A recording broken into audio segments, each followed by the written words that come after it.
dia, crianças! Tudo bem com vocês? Espero que estejam muito bem. E vamos continuar nossa aula de ciências. Tenho certeza que vocês estudaram, fizeram a pesquisa que a Pro pediu e agora a gente vai tirar as dúvidas. Vamos lá! Então, vocês pesquisaram e me deram várias informações, cada um trouxe uma informação diferente. Por isso que agora nós vamos esclarecer todas as dúvidas de vocês, ok? Então, nós vamos falar primeiro de tudo daquela pequena parte que existe no nosso organismo, a menor de todas, que é a célula. Ela foi descoberta em 1665 por um inglês chamado Robert Hooke.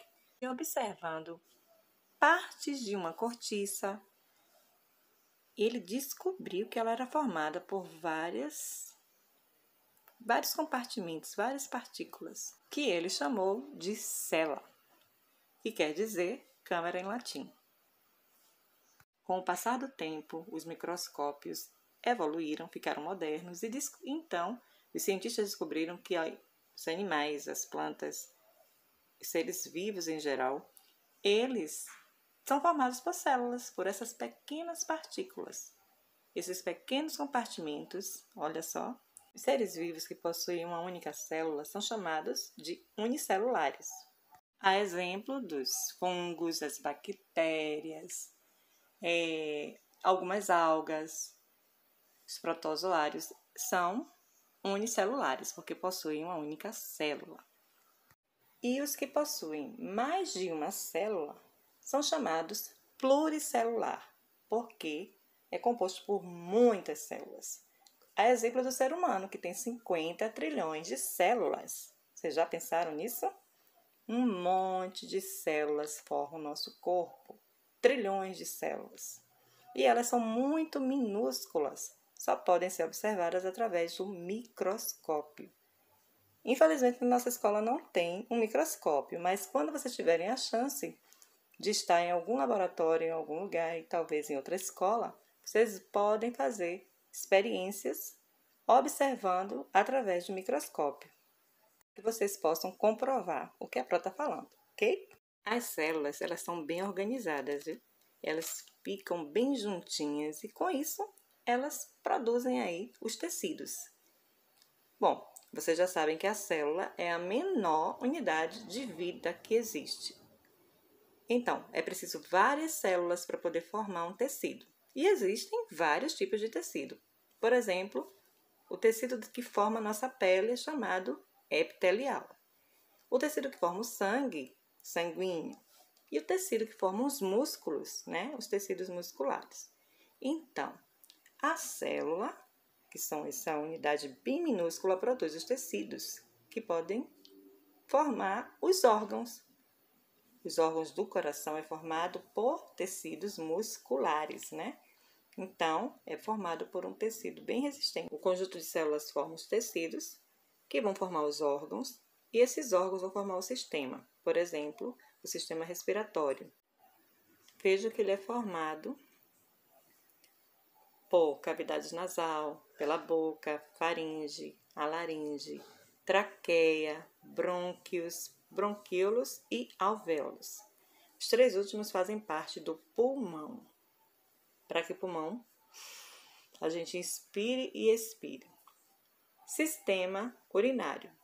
Temos aí, ele é formado pelos rins, pelos uréteres, pela bexiga e pela uretra. Os rins são os órgãos mais importantes do sistema urinário. Então, vamos recapitular. São unidades de vida microscópica. Elas formam tecidos, tanto epitelial, muscular como sanguíneo, que vão formar os órgãos. Coração, pulmão, fígado, rim. E esses órgãos vão formar os sistemas, por exemplo, os que nós vimos aí, respiratório, urinário. Mas temos ainda outros sistemas. Então, daí vai formar o nosso organismo. E os organismos são pluricelulares porque possuem mais de uma célula. Assim como nos animais e nas plantas. São organismos pluricelulares. Já os organismos unicelulares são formados apenas por uma única célula. A exemplo dos fungos, das bactérias, dos protozoários, de algumas algas. Então, vocês agora já sabem que o nosso corpo é formado primeiro de tudo por células. E que dessas células juntas vão formar os tecidos, que esses tecidos podem ser o da nossa pele, dos nossos músculos, do nosso sangue, e que vão gerar, né, formar os órgãos, e desses órgãos os nossos sistemas respiratórios, cardiovasculares, que nós vamos ainda ver nas próximas aulas, e para assim formar esses sistemas. O nosso organismo é organizado dessa forma. Essas pequeninas células são divididas em 3 partes. O núcleo, que é o que comanda a célula. A membrana plasmática, que protege o conteúdo que está dentro da célula, que é justamente o citoplasma, que é todo esse conteúdo que está dentro da célula. E agora, meus amores, a prova vai fazer a correção da pesquisa que nós fizemos, ok? Então, vamos lá. Foi perguntado a vocês como era que o processo, né, do ser humano lá dentro no ventre materno. Então, o ser humano, no início do desenvolvimento, ele é chamado de embrião, ele ainda não é feto. Ele só se torna feto após o 2º mês de gestação. E analisando aquela foto, na foto lá no livro, na página 8, ele precisa sobreviver dentro da barriga da mamãe. E para isso, ele precisa ficar envolto ali, daquele líquido, aquela bolsa ali, que está ali no útero da mãe, formada pelo líquido amniótico. A mãe precisa estar bem alimentada, saudável, para poder passar todos os nutrientes necessários para que ele possa se desenvolver bem, com saúde. Através do cordão umbilical, ele recebe todos esses nutrientes e oxigênio, tudo que ele precisa. Eu espero que vocês tenham tirado as dúvidas e que, por acaso, escreveu de uma forma diferente, vocês podem fazer essa correção. Beijo da Pro e até amanhã.